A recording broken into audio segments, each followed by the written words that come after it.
That's Nick. And that's Joseph. And today we're here to talk about Hustle, the second film directed by Jeremiah Zagar, which premiered on Netflix June 10th, 2022. Not to be confused with an excellent Robert Aldrich film from 1975 starring Burt Reynolds and Catherine Deneuve of the same title, or that terrible remake of Dirty Rotten Scoundrel starring Anne Hathaway and Rebel Wilson, The Hustle.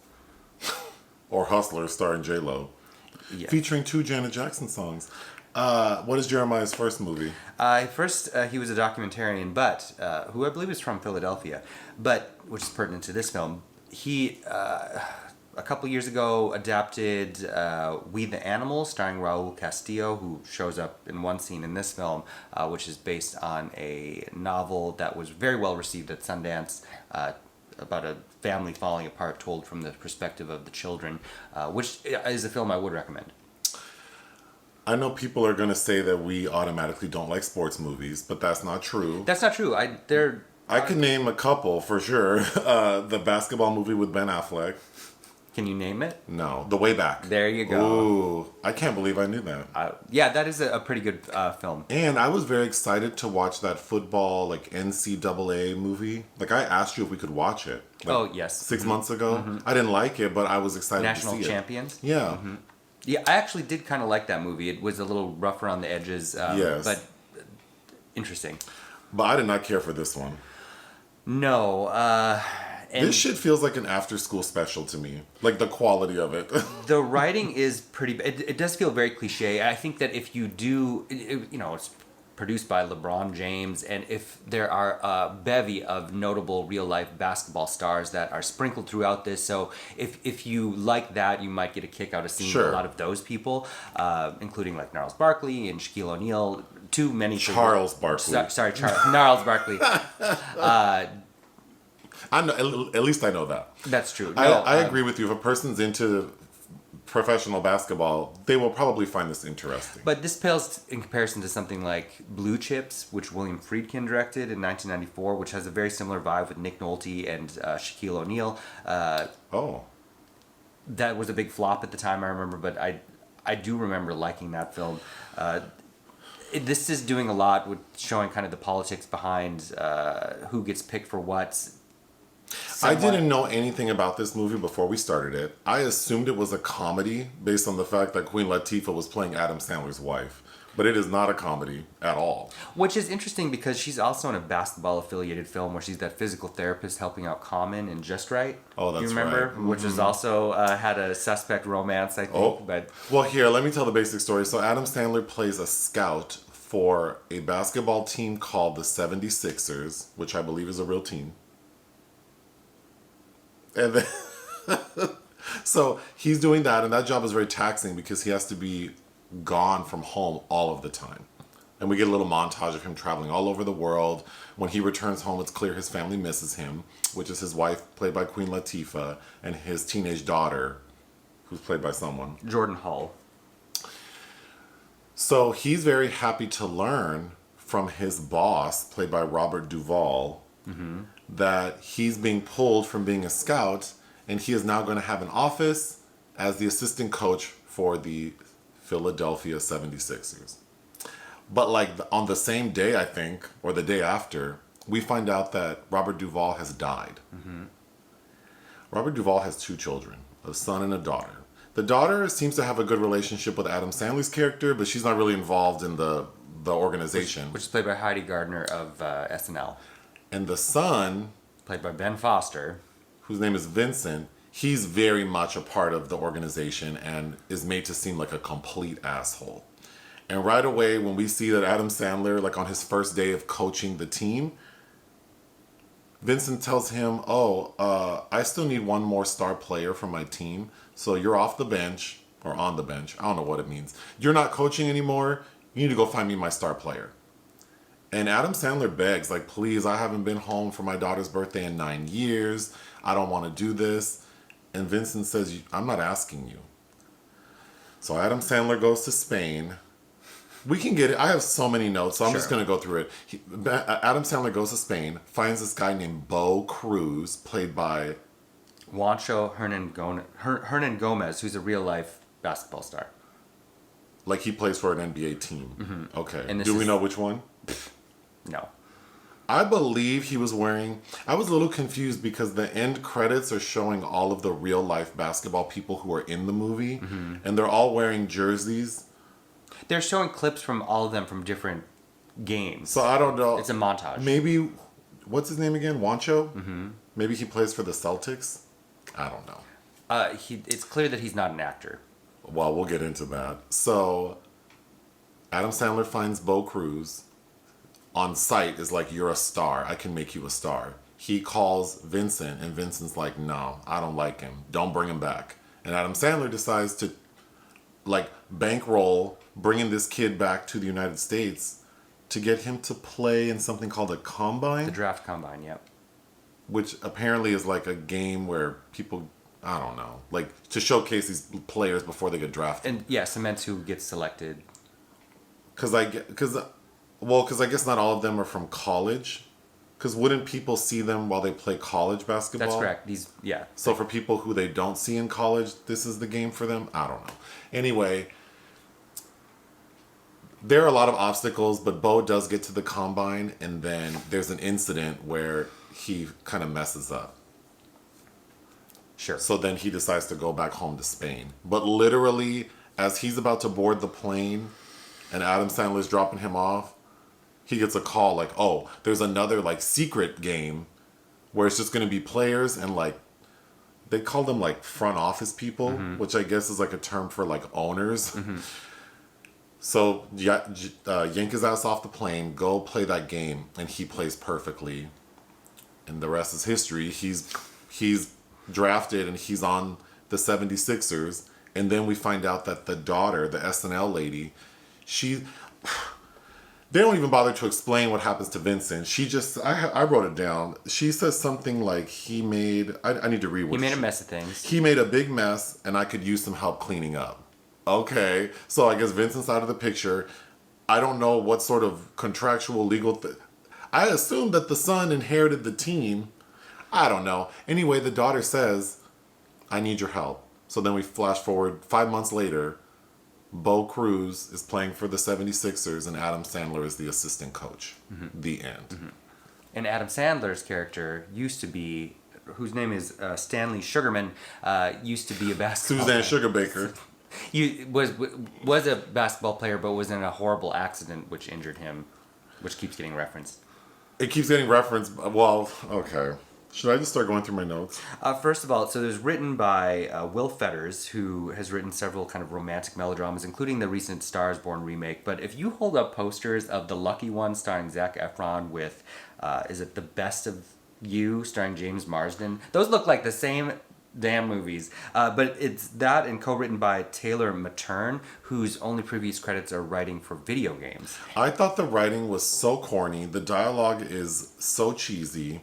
And Adam Sandler's giving a shouty Al Pacino kind of performance that it becomes increasingly shrill as he gets more desperate. But not as fun as that sounds. No, because Uncut Gems feels like a really good Al Pacino performance to me. But it's clear that Adam Sandler, I think, does have dramatic talents, because Uncut Gems and Punch Drunk Love, I mean, those are kind of two phenomenal performances, but this is not showing his range. One of the first scenes is Adam Sandler's like, is he in Serbia? Yeah. And then he is to like scout some player, and it's this guy who's like a real life basketball player, but in the movie I guess they can't be older than 22 years old. Yes. In order to get drafted, something like that. And this man looks like, Herman Munster. There's no way he's 22. But he's insisting he's 22, but I can't find my birth certificate. And then some other kid comes up who's like 6.5 feet tall, and that man says, oh, that's my son. He's 10 years old. Like, it's so stupid. But so then, again, one of the first scenes, combined with Queen Latifah as his wife, I for sure thought this was going to be a comedy. But there are no jokes. And Queen Latifah, who I do really like, and it's not that she can't play a heterosexual woman. Are you implying she's not heterosexual? She's not. We know she's not. Anyway, continue, this is a please. fact. Because, based on my comment from Just Right, as well. She can.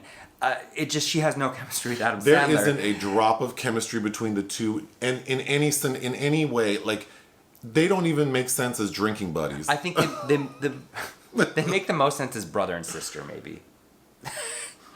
Clearly, they don't look like each other, but their energy is is a familial one. Watching her kiss him on the he's gone he says he's gone for like 4 months, and when he comes home, like she kind of gives him a light hug and like pecks him on the cheek, and then there's one scene where she kisses him on the lips, and it's very like, meh. And then there's another scene where he's rubbing her feet, and she's where she's in bed, and you said she looked like Eartha Kitt. It's just okay. It's interesting. And doesn't really work. But when we first meet Bo, so Adam Sandler shows up to Spain to find this guy, but then he's told, oh, that guy hurt his knee, he's not going to play.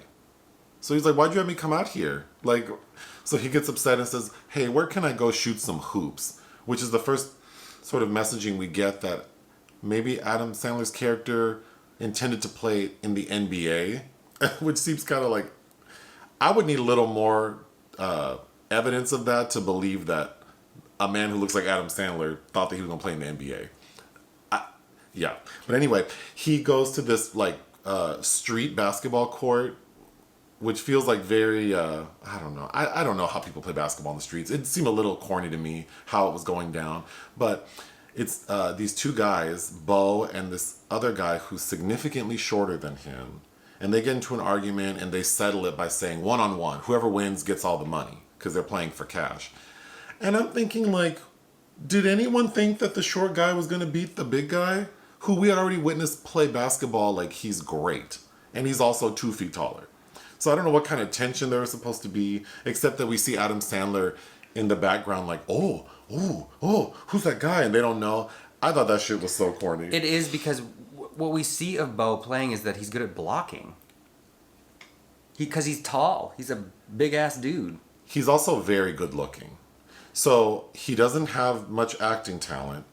So I feel like, did they cast him because he looks like a model? Or I don't, because he has his shirt off more than he does on in this movie. So, I mean, I guess that's a plus for some people. Then, of course, Adam Sandler wants to grab his ass and tell him, like, I want to... That scene where he chases the guy onto the bus, mm-hmm. and then he assumes the guy, Bo, can't speak English. So he busts out Google Translate, and he's talking into it. And what he's saying to him is basically like some gay shit. Right? Like, well, you're so... I've been looking for a man like you. I've been looking for a man like you. You're so wonderful and great and blah, blah, blah. And so, of course, Bo is like creeped out and tries to leave. And then Adam's character... Again, all of this feels like a comedy, but there are no jokes. Mm-hmm. Then he follows him to his mama's house where he lives with his daughter. And again, feels like straight out of a comedy. Like, Bo is banging on the fence. Like, are you really scared of this little ass man? And then... Oh my God! The lady who played the mom, I thought looked like what? Helen Hunt. You said no, Holly Hunter. Holly Hunter. I think they seem. She looked like Spanish Holly Hunter. Sure. Their grasp of the English language is very interesting to me because Bo can speak English, but it seems like the way Adam talks to him is like... He's rattling off so many things all the time that it's like, is he keeping up with this? I kept asking, like, do we think that Bo is keeping up with what Adam is saying? Because he acts like English is, like, his understanding of it is not that strong. And then we hear the mom talking in... Oh, my God. That portrayal was so crunchy because she's talking in that way that's, like, she's barely able to put the words together, but then what she's saying is like makes perfect sense in English. Yeah. So it's just a really poor performance. But things are reversed, like Yoda. Yeah. Food is an interesting element in this. Oh God. And I maybe it's because this wasn't written for Adam Sandler, but all of the references to how fat he is, and it's like he's not.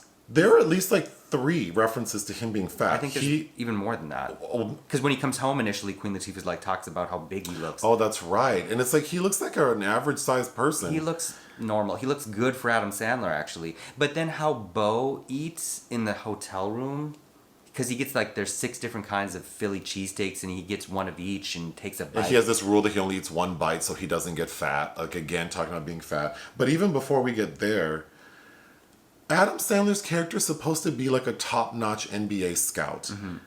I could not believe the way he was talking to, like, when he's trying to convince Bo and Bo's mom to let him come, it was almost like he had never done this before. That's terrible writing. Why wouldn't he start with, like, first of all, why is he dressed all schlubby? If you're trying to make an, I couldn't believe how he's driving a shitty Chevy Malibu.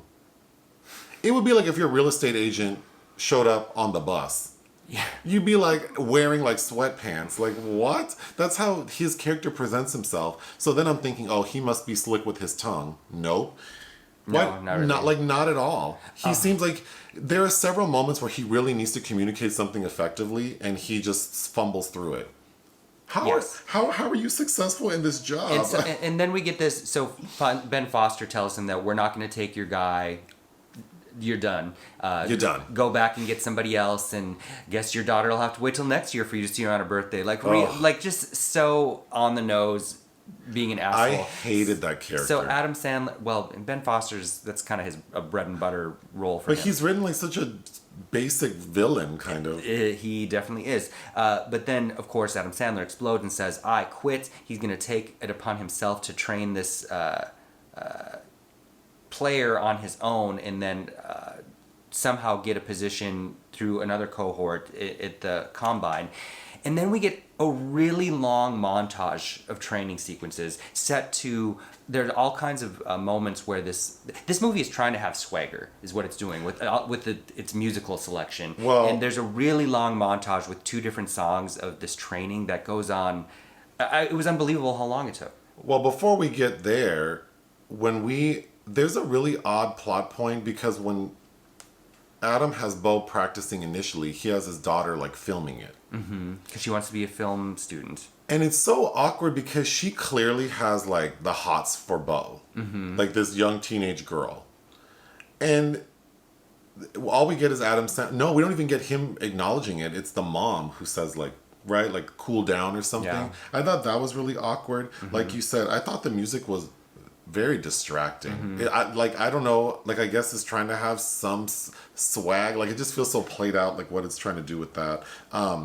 Like what during that montage scene, one of the songs is called "Running." When we're watching him running, I don't know. Then the montage corny. Of him exercising feels very long because it's only 2 weeks.